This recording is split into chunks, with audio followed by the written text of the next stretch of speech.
Bethlehem के तारे के पीछे की असली कहानी, the real story behind the star of Bethlehem. क्या आपने कभी सोचा है उस रात वास्तव में क्या हुआ जब यीशु मसीह का जन्म हुआ? आकाश में एक अद्भुत तारा चमका, इतना अनोखा कि पूरब से आए बुद्धिमान लोग सैकड़ों मील की यात्रा पर निकल पड़े, सिर्फ उस नए राजा को खोजने के लिए जो दुनिया को बदल देगा।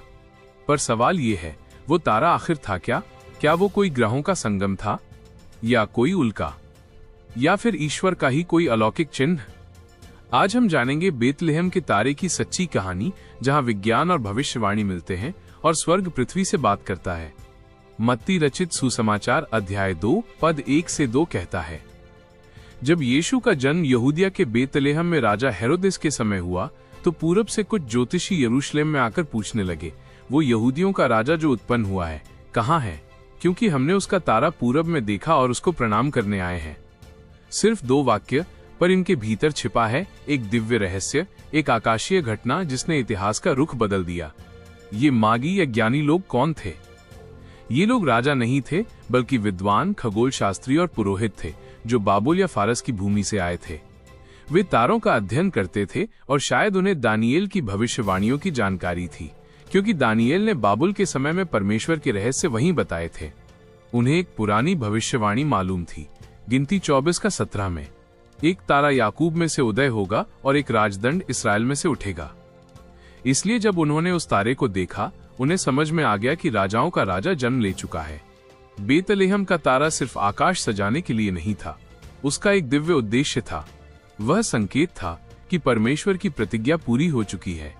वो मार्गदर्शक था जो सच्चे खोजियों को मसीह तक पहुंचा रहा था, और वो परीक्षक था, ये दिखाने के लिए कि कौन जागृत है और कौन अंधकार में है। यरूशलेम के धार्मिक अगुवे तो पास में थे, पर उन्होंने कुछ नहीं देखा। पर दूर देशों के खोजी जो आकाश पर नजर रखे हुए थे, उन्होंने स्वर्ग का प्रकाश देखा।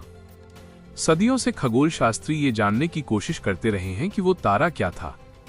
सन 7 BC में बृहस्पति यानी जुपिटर और शनि यानी सैटर्न 3 बार मीन राशि में एक साथ आए, और उस राशि को प्राचीन काल में इसराइल से जोड़ा जाता था। बृहस्पति राजा का ग्रह माना जाता था और शनि मसीही शासन का प्रतीक।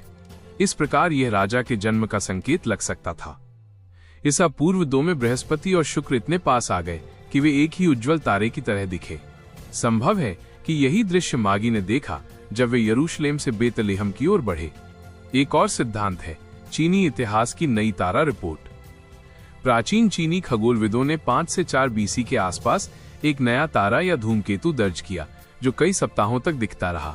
ये भी उसी समय सीमा में आता है, लेकिन इनमें से कोई भी प्राकृतिक घटना बाइबल के वर्णन से पूरी तरह मेल नहीं खाती, क्योंकि वो तारा चल भी रहा था, रुक भी रहा था और एक घर के ऊपर ठहर गया था। ये कोई साधारण तारा नहीं था, ये था ईश्वर का चमत्कारिक प्रकाश, एक दिव्य GPS जो मनुष्यों को मसीह तक पहुंचा रहा था। बाइबल में तारे का उल्लेख सिर्फ बेतलेहम तक सीमित नहीं है।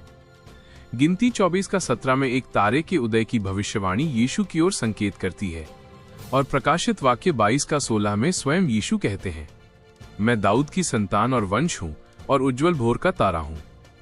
मतलब बेतलेहम का तारा सिर्फ यीशु की ओर इशारा नहीं कर रहा था, वो इसलिए चमक रहा था क्योंकि वही तारा स्वयं यीशु है। वो भोर का तारा है जो रात के अंत और नए युग की शुरुआत का प्रतीक है। बेतलेहम का तारा हमें ये सिखाता है कि परमेश्वर आज भी खोजने वालों का मार्गदर्शन करता है। वो तारा उन लोगों को नहीं दिखा जो घमंडी थे या सोए हुए थे, बल्कि उन्हें दिखा जो सच्चाई की खोज में थे। हम सब अपने जीवन में किसी न किसी तारे का पीछा कर रहे हैं, सफलता, पैसा, नाम, रिश्ते। पर असली बुद्धिमानी है उस तारे का अनुसरण करना जो हमें यीशु तक ले जाए। वो तारा इसलिए नहीं आया था कि लोग उसकी पूजा करें, बल्कि इसलिए आया था कि लोग उस राजा की उपासना करें जिसकी ओर वो इंगित कर रहा था। और जब मागी यीशु के पास पहुंच गए, तारा गायब हो गया, क्योंकि जब आप प्रकाश के स्रोत तक पहुंच जाते हैं तो आपको किसी और रोशनी की जरूरत नहीं रहती। जब वे बेतलेहम पहुंचे तो उन्होंने महल नहीं देखा, सैनिक नहीं देखे, बल्कि एक साधारण घर में एक बच्चे को देखा। वे झुक गए, प्रणाम किया और सोना, लोबान और गंधरस के उपहार दिए, राजत्व, ईश्वरत्व और बलिदान के प्रतीक। उनकी यात्रा खोज पर नहीं, आराधना पर समाप्त हुई। बेतलेहम का तारा सिर्फ आसमान में एक चमक नहीं था, वह था स्वर्ग का संदेश कि दुनिया का प्रकाश आ चुका है।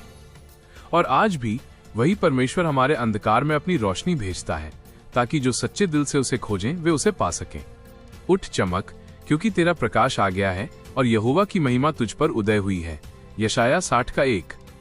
बेतलेहम का तारा खगोल शास्त्र की घटना नहीं थी, ये उस परमेश्वर का संदेश था जो स्वर्ग से मनुष्य के हृदय तक रास्ता दिखाता है।